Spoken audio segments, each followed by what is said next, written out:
You are listening to Arcane Carolinas, an exploration of the Carolinas' folklore, legends, myths, and modern weird. Each episode, we examine the historical context of our topic and aim to preserve some of the stories that help make this part of the world such a fascinating place.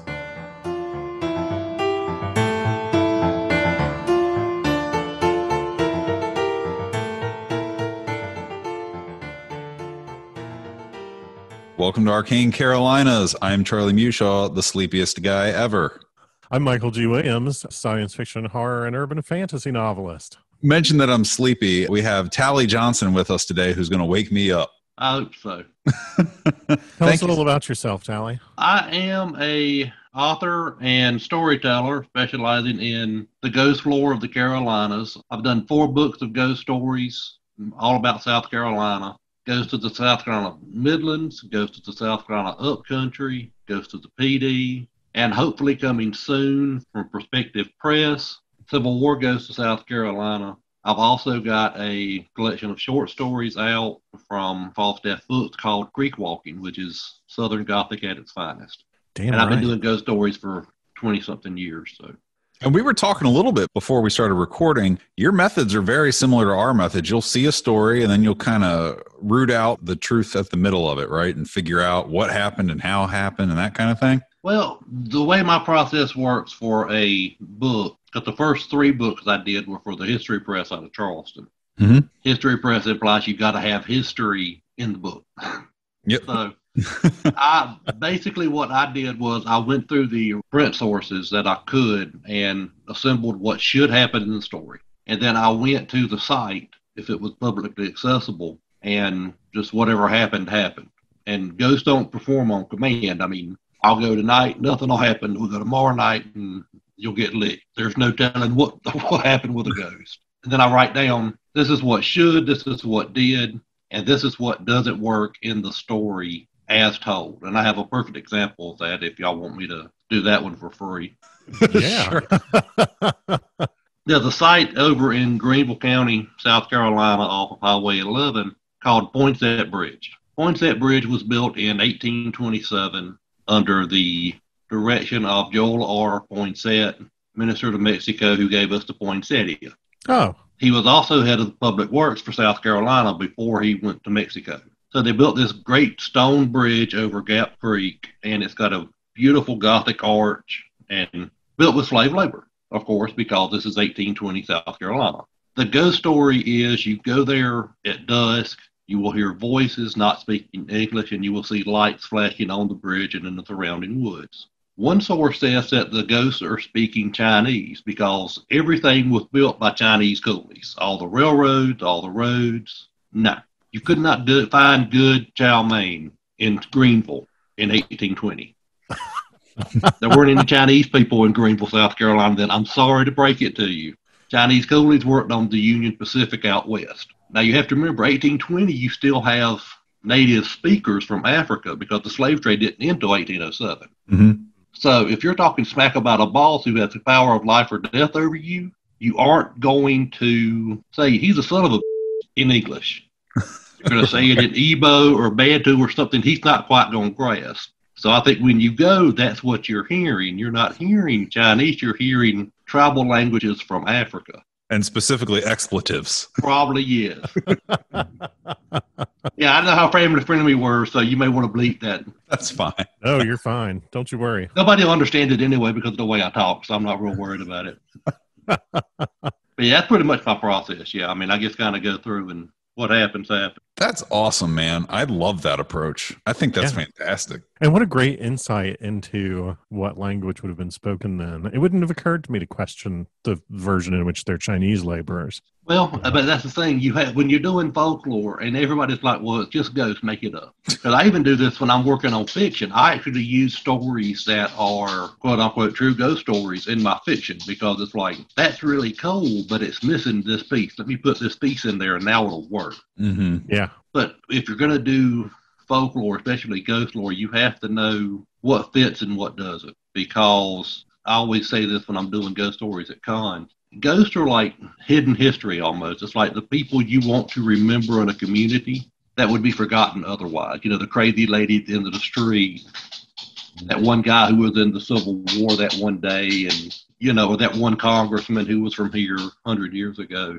And as we've gotten, society has gotten more mobile, we move around a lot more, that local lore is fading out. Well, if I didn't know that, say, James Martin was governor of North Carolina and he was from Charlotte, when I go by on 45 and see the sign Jim Martin Expressway, I have no context for who the hell that is. Right. Yeah. Same way if I'm doing a ghost story, if I say the gray man is a Confederate congressman from Charleston, then I probably need to figure out, does that make sense in the flow of the story that I'm using? I mean, did a guy from Charleston have any reason to go to Paulins Island on the coast of South Carolina? And the answer is yes, and all that. But still, you have to be able to weed out good facts from bad. Mm-hmm. We are all about that. So kick it off. Tell us the story. My favorite stories are the ones that you don't necessarily expect. When I was working on my book, Ghosts of the South Carolina Midlands, I decided to do a very stupid thing. I was going to visit 14 sites in 8 counties in one day. What? Yeah. You got a jetpack you haven't told us about? Well, I left at 6 in the morning, and thankfully, the power of Google Maps, I managed to do a round-trip loop, and I was going to be able to pull it off if I stayed 15 minutes at each location. I would be home by 9 o'clock that night. I was much younger then, and I enjoyed driving a whole lot more. I'd say you had to have. I drive now, and things hurt that haven't hurt before, so, you know, back then I could do that, not come home in misery. But I was going around and I did all my different stops, and about 3 in the afternoon, I had gotten tired of the car, tired of my own company, and I thought, I need a break. I just need to go walk around, stretch my legs, and get out of ghost mode. So I zoomed past a state park called Rivers Bridges State Park, and I said, that looks cool. I pull in, walk to the little kiosk, and there's a nature trail. And I'm like, about a half mile. It'll take me about 30 minutes to walk around it. Perfect. It's high August in South Carolina in the low country. So it's 95 degrees, 95% humidity, and every bug known to man is out and about. That they all want to bite of whatever's available, which is me. Rivers Bridge is where Sherman, with his army after he took Savannah at Christmas, crossed the Savannah River into South Carolina, and no one knew where the hell he was going. Was he going to burn Charleston? Was he going to burn Columbia? Was he going to take the railroad in Anderson or Spartanburg? No one knew. But they knew that South Carolina was going to get its ass kicked because we started the Civil War. We had it coming. So Sherman comes across, and he has about 80,000 men, and the Confederates have about 10,000 in this little pissant swamp called Saltcatcher Swamp. It's January, everything is frozen, and the Confederates slow them down. You know, they put a cannon on a bridge and shoot at them, and they're like, well, we go up the road a mile, there's another bridge that ain't nobody's blocking, so we'll just go around them. But anyway, I'm walking out, and I can see the trenches the Confederates dug, and you can see the way the Yanks would have come across. And I get to the bottom of the little hill at the swamp, and I don't know if y'all are familiar with blackwater swamps, where the oak leaves fall in the water and turn it kind of a real dark shade of brown or black. Yeah. You cannot see anything much more than about 2 inches down. I mean, and things live in this water, big things. Right. And they're basically a lake filled with ink. Yeah. And you have gators and snakes and all this stuff. And I'm standing there trying to decide if it's worth going back up the hill to get back to the car or not, when I see a guy walking through the swamp in waist-deep water, long blonde hair, handlebar mustache, blue jacket, and he's carrying a rifle. And I'm like, there ain't nothing incentive for you to have a gun. You can't have a gun in a state park. Why the hell are you wearing wool in August in South Carolina? These are all the thoughts that click through my brain as I'm watching him.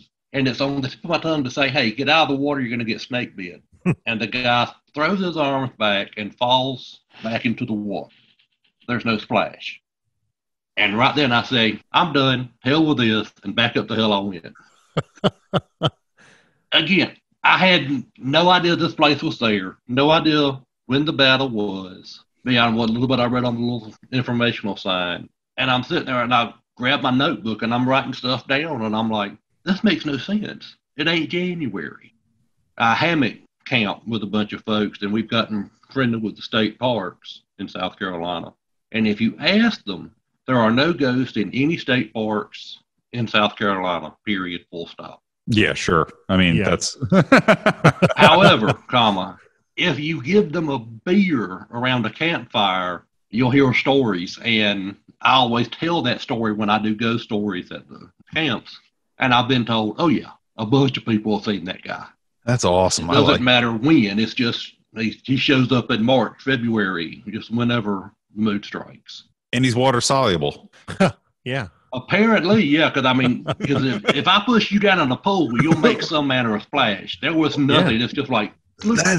That's so wild. That was going through my head, like as you're telling them, like, this story's awesome. I'm like, I wonder if there was a splash. And then you're like, and there was no splash. Like, like, wow.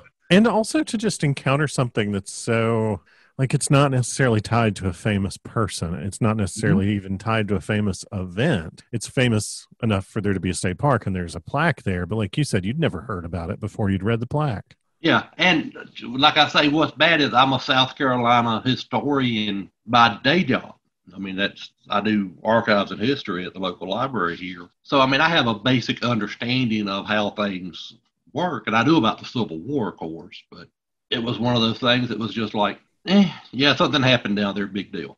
And there's a ghost. I really like that one. I liked your point that you made earlier about how as people are more mobile and people don't really stick around and truly local folklore can kind of get lost. As one of the things we want to do with this podcast, just preserve some of those stories and find those smaller stories and locations. And that one just hits the nail on the head for sort of a, you said it yourself, you didn't know about that location. How many other people will find out about that location, hopefully, from hearing it from you? That's awesome. And that's the type of stuff that keeps stories alive. Well, that's one reason why I wrote the books that I wrote.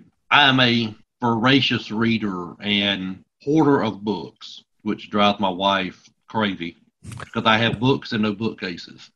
I have a special Jones for ghost story books, of course. And I've gotten all the Nancy Roberts stuff, Judge Weetabee, I mean, all the local ghost books. And it's the same half dozen stories over and over and over.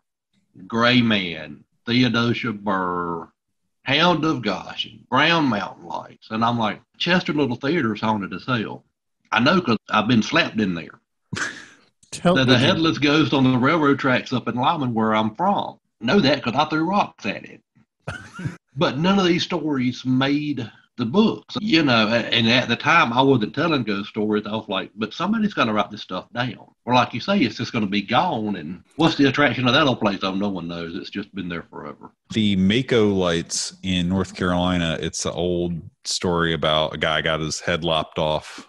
Oh, yeah, Joe Baldwin, yeah. Yeah, so that railroad spot is gone. They used to use that story in advertisements in the 50s and 60s to try to get people invested in the state. We'll put it in the show notes, but I found on eBay this, like, from North Carolina Magazine or whatever. It had like some of the most interesting people in the state are ghosts, and like listed a couple of stories. That story is cool because one thing about Joe Baldwin's flight, they had to build a siding there because of all the sightings. Mm-hmm. Now, of course, personally, it's a great story and I love it. Probably reflections of some kind, or even deer, maybe. But one of the cool witnesses to that story was Grover Cleveland. Mm-hmm. The only man to be president in non-consecutive terms, was here hunting waterfowl down near Fayetteville. And he wanted to see, well, show me something weird about North Carolina. They said, well, right here it is, right off the railroad tracks. That spot's gone now. It's since been redeveloped. The only thing that really remains of that legend is like there's a cul-de-sac named like Joe Baldwin Circle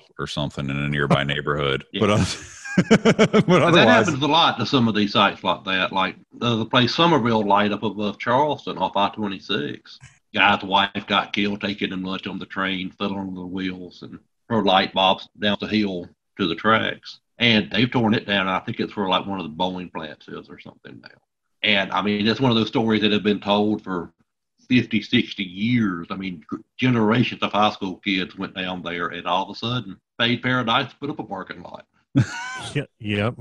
So tell us one of the ones that you feel is obscure and needs to be preserved. One of my favorites, and the building's in real bad shape, and I'm not sure how much longer it'll be around, is the El Powell Theater in Chester. It started life as the Dreamland Theater in 1919. Then it migrated to the Powell in the 40s. Finally closed down in the late 60s, and the little theater got it in the early 70s and had it until late 90s. The building used to join to the ARP Church, the Associate Reformed Presbyterian Church in town, and the whole block is haunted. But the theater, at last count, had about a dozen different ghosts in the building. There are cylinders of light that change colors that float across the stage. I mean, zigzags and parallels and all this. And when you're in the building, or when we were using it, you would have to kill the power at the main breaker to make sure everything was off. When you've gone in the building and you see these lights bouncing on the stage,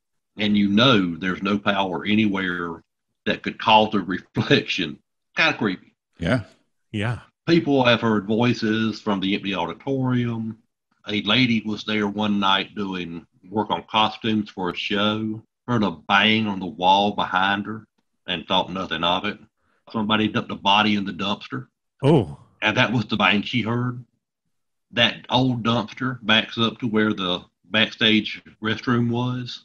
And I don't know if you've been in theater, but, you know, even us guys have to wear makeup to go on stage. Mm-hmm. It's a great sensation when you've got your face full of like cold cream trying to get makeup off and the pull chain light goes off by itself. And when you open the door to raise hell, it's locked from the outside. and there's a hook and eye lock on the inside of the door and it's not locked and you can't open the door. That's fun. No, I'm good. Yeah. But people have seen a former manager on the balcony standing inside of a light pole. One of the big posts they put the lights on for the theater stage. Mm-hmm. He's been seen standing there in a brown shirt, green pants, horn rimmed glasses, with his arm crossed like this, staring down at the stage, with a light stanchion coming out of the top of his head. Obviously not flesh and blood. Yeah. My favorite part of the little theater, I was on a hunt, and it was not optimal conditions. A couple of the people involved had been drinking. Not me. I know better.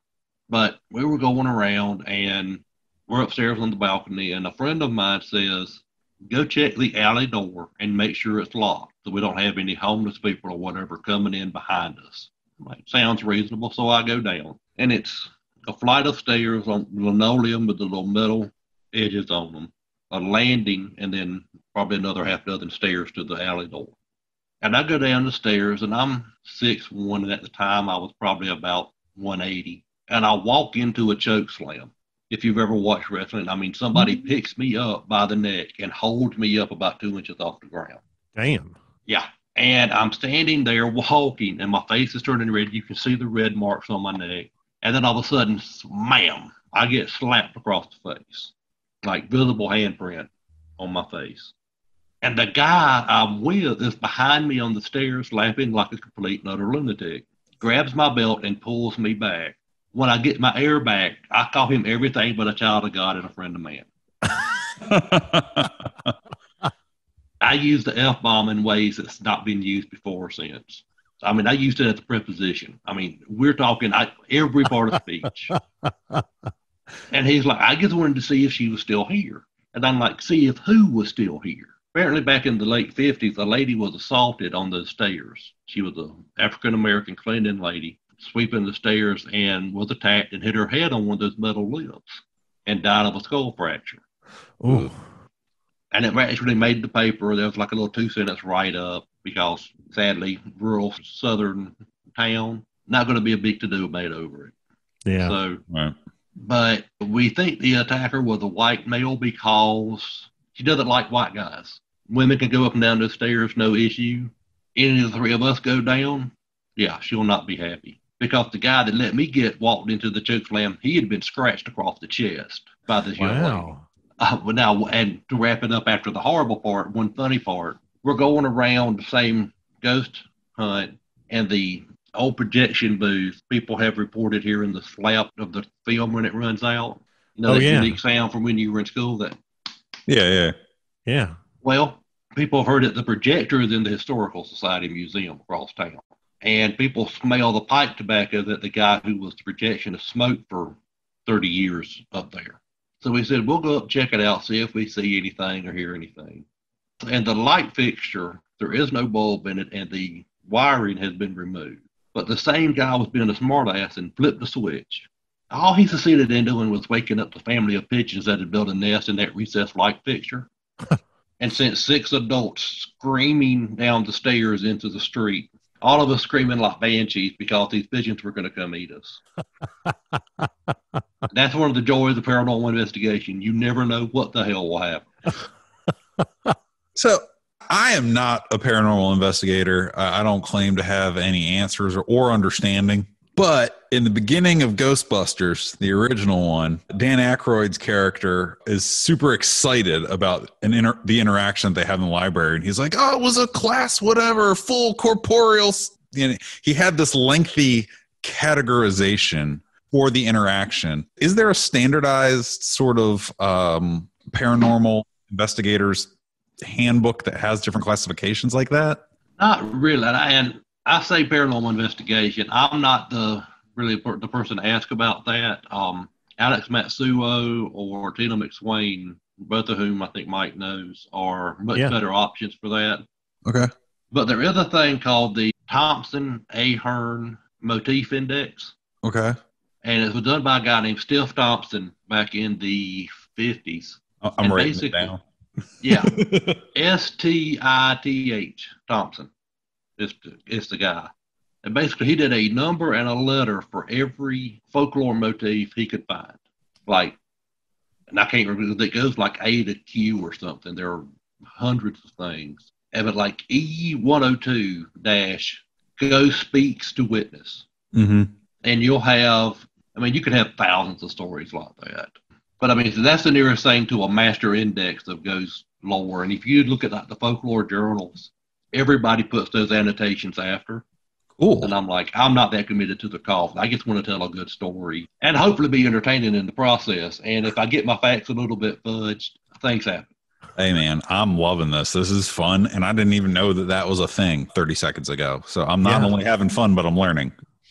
Oh, yeah. So, the Thompson motif. And plus, it's one of those things you can click on the pieces and it will take you to examples. And it's worse than Wikipedia. You go down the hole and never come out. Don't tell me that. I'll disappear for days. Yeah, fair warning. Yeah, we may not see you for a couple of weeks. Yeah. You said that you threw rocks at a ghost on a railroad track?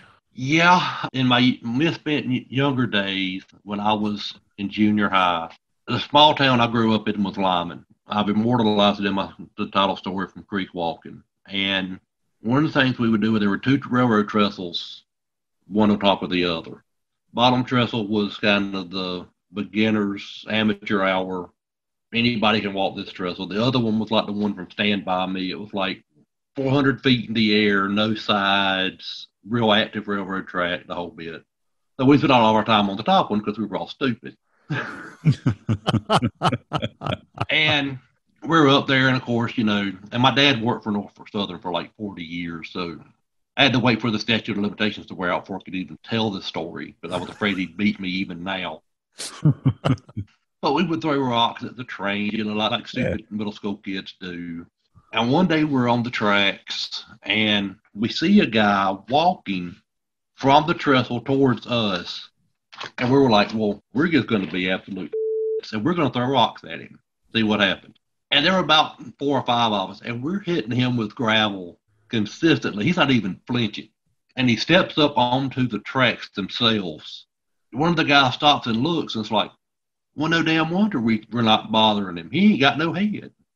So, of course, all of us stop throwing rocks, and we look like, yeah, I'll be damned, he ain't. He takes 2 more steps towards us, and then we all just freak out and scatter like quail running for the hills. Didn't slow us. I haven't seen it, never saw him again, but that didn't stop us. We went back up there the next day to resume our regularly scheduled mayhem. I would not go back. I would not go back. We'd go back in a heartbeat. Now, when I grew up, I went to the library and looked through, and there was a case where a transient around November, I think, of 64, lay down on the tracks to warm up after a drunk and got beheaded by the train. So, oof. So, there was an actual historical reason for the ghost to be there, but at 12, 13, I didn't process any of that. It was just, that was real weird. And then we went back because what else are you going to do?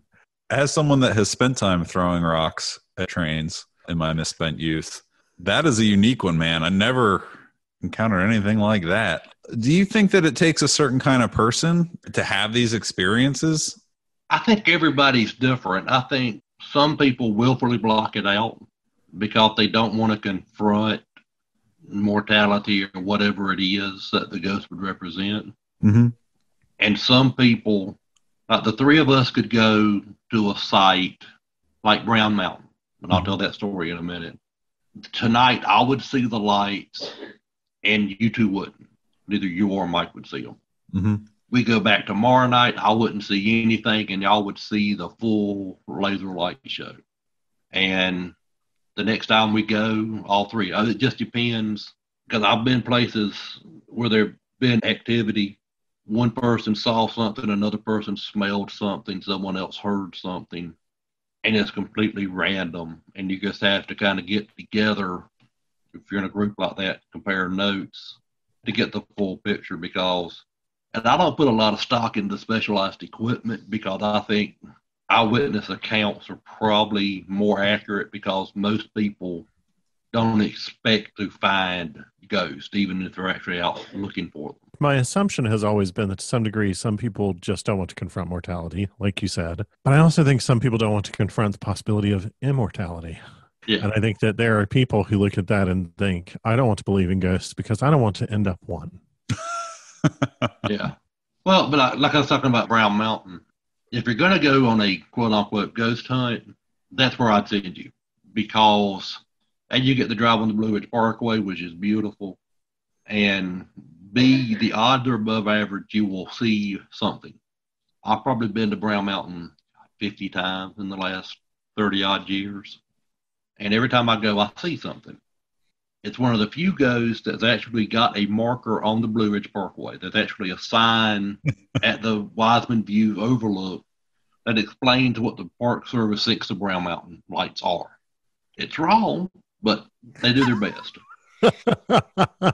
People say that it's the the spouses and children of the Indian braves who fought over the hunting rights back in the 1700s. The lantern of a faithful old slave looking for his master who fell off a cliff deer hunting. It's the father looking for his lost kids who wandered out in the snow in wintertime and fell off a cliff. This country gentleman did a song written by Scotty Wiseman called The Legend of the Brown Mountain Light, which is where the version about the slave with the lantern looking for his master comes from. I don't know what it is. All I know is I can park the car about dusk in the fall of the year, late summer and fall. And after probably 5 or 10 minutes, I'll see a flash of green over here or red down at the corner, a streak of orange go up in the middle of the field division. And in the distance, it's basically this little brown hump with a couple of straggly pine trees on it. Now, in the bottom right-hand corner, there's a flashing red light. That's not a ghost. That's a cell phone tower that lets you Facebook Live your encounter with the Brown Mountain lights. So the big red flashing light's not a ghost. That's why your selfie stick works. Yeah. But I've been up there a bunch of times, and my friend Bill, who I've been friends with for going on 30 years now, has been with me a couple of times. He has never seen anything. And it's got to the point where, you know how you watch TV with your dog, and a dog comes on TV and you grab the dog's head and you point it at the TV so it'll see that other dog? Yeah. I've done that to him as a grown man. Nothing. He hates it when I do that, when I tell that story, but I'm like, if you just look at the damn things, I wouldn't have to treat you like a rag doll. But another cool thing about Brown Mountain is the government always wants to have an answer to the question.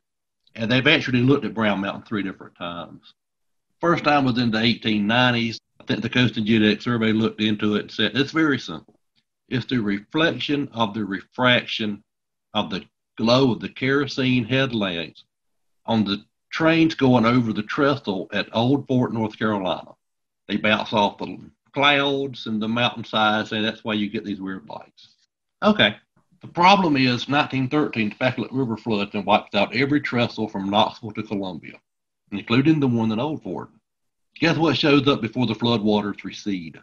The Brown Mountain Lights. And we're talking about a flood that took out a 4-story brick and stone cotton mill in Clifton, South Carolina. I mean, wiped it down to the slab. Strike one for the government. In the 1910s, the North Carolina Department of Agriculture looked into it and said, oh, it's very simple. Swamp gas. You have these pools of standing water, leach matter falls in, will-o'-the-wisp pops up. That's all that is. There's no standing water on Brown Mountain. There are no puddles, there are no creeks, there's nothing. You don't have standing water to get stagnant, you don't have swamp gas. My favorite one, in the early 50s, the Atomic Energy Commission was looking for uranium and plutonium for obvious reasons. And you could write to the government and they would send you a Geiger counter for free.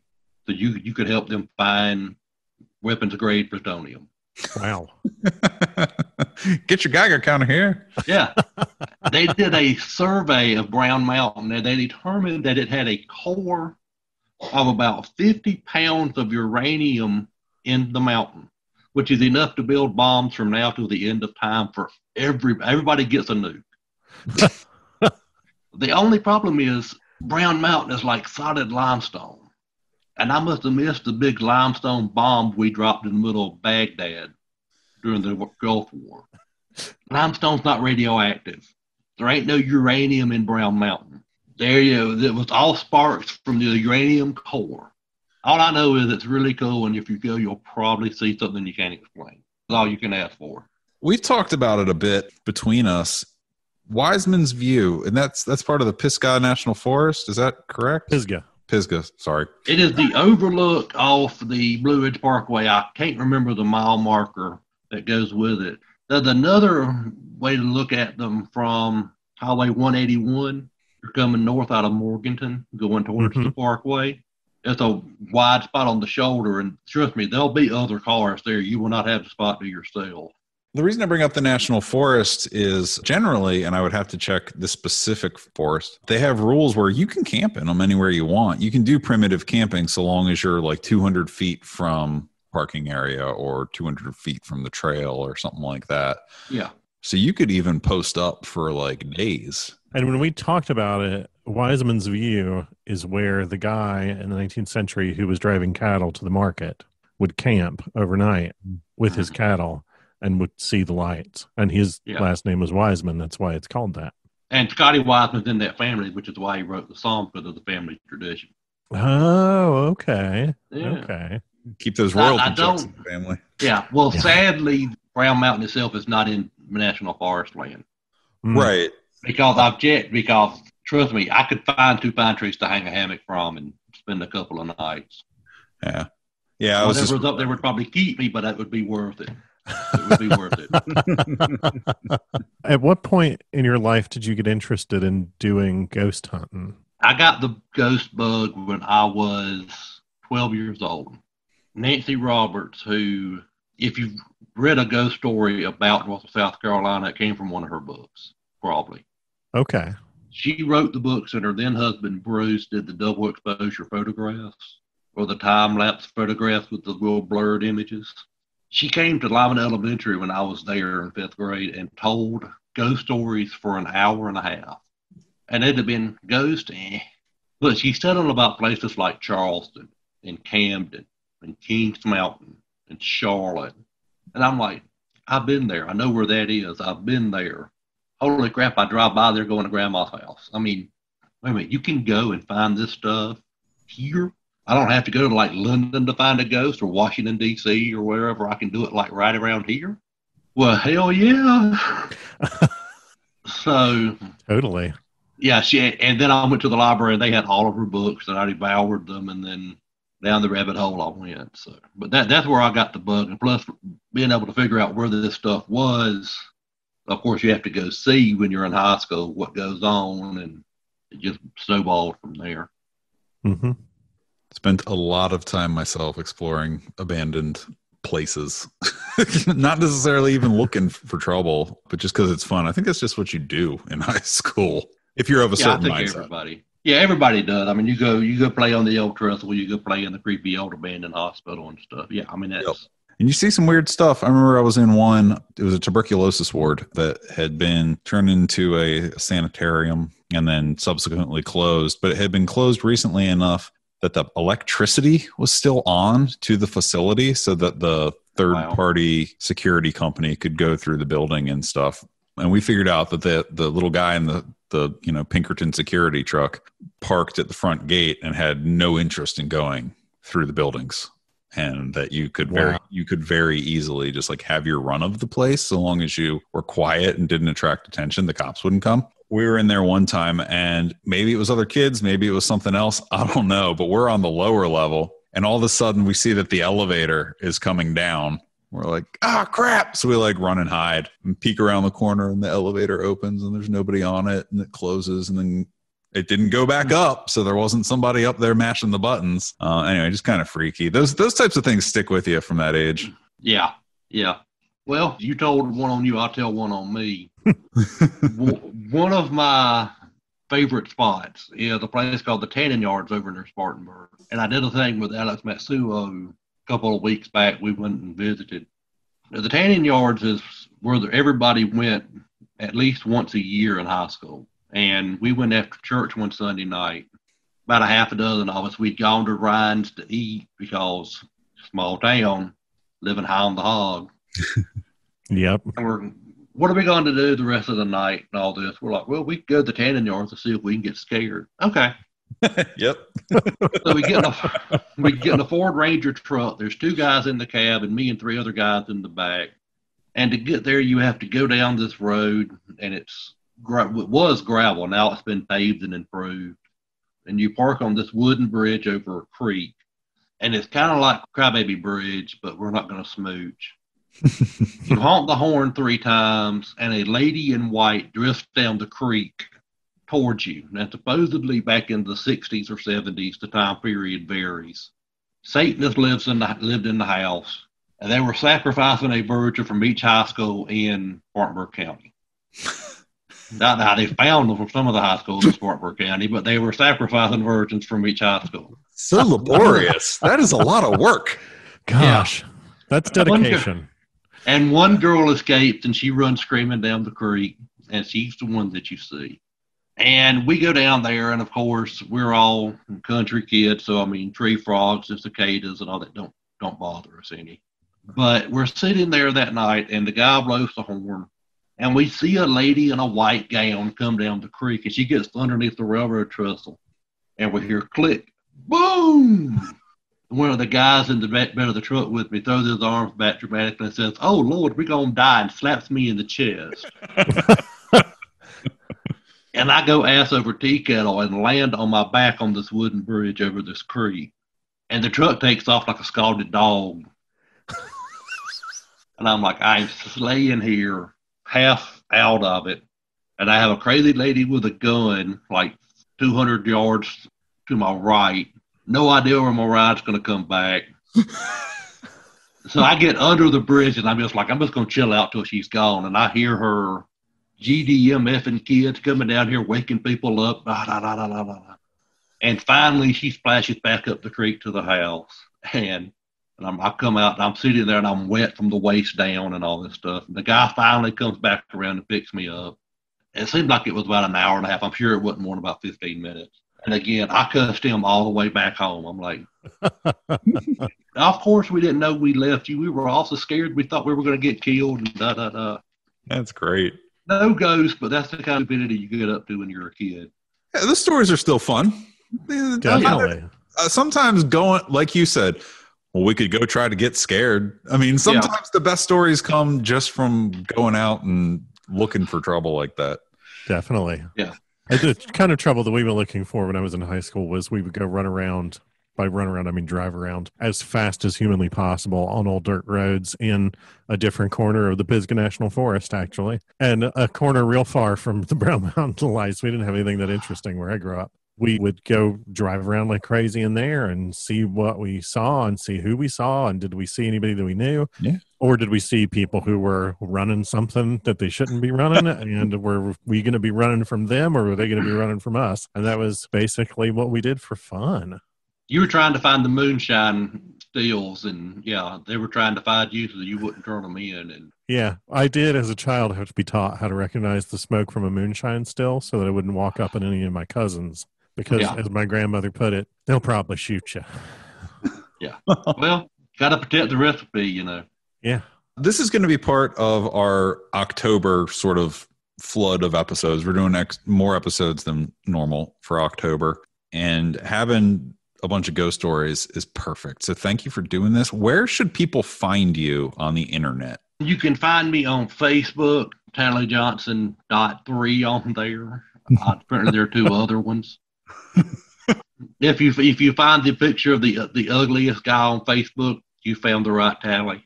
I've got an Amazon author page. You can get to me on there. I've got a group called Writing with Puddin'. I've got a couple things up on it on Facebook. But yeah, Facebook's probably the easiest place. I've got a Wix website you can try to track down, but it's not updated recently.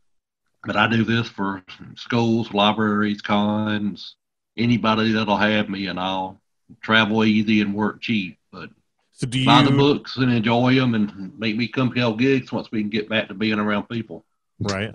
Do you go on location and do investigations or go ghost hunting? Do people contact you and say, hey, come check out the place where I think there's a ghost, or do you go find your own? I can do some of that. I don't do it as much as I used to because, like I say, people expect the equipment, the gear and all that. I just don't have that kind of stuff. I don't use it.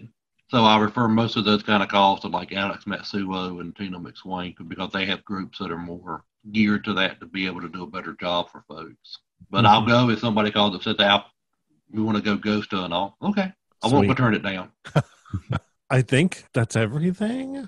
Yeah, we made sure that we got your information on the episodes. People know how to get a hold of you. Yeah. You told us some awesome stories. You put up with me interrupting you once or twice. Thank you for that. It bothered me a bit. I sat here and just listened. Sorry. Oh, you're fine. But that was great, man. Thank you so much. We're going to have to do this again. Yeah. No problem. Anytime. Yeah, absolutely. Oh, fingers crossed the next year there can be things like Arcane-Carolinas. And maybe no doubt. We've got to get the tribe back together. Yeah. Yeah, for real. Everybody's going through DTs. Yeah, in a major way. Yeah. Thank you so much for doing this. This is You're so very delightful. welcome. Glad to do it and enjoyed it. It's such a pleasure to get to see you. No doubt. It really is.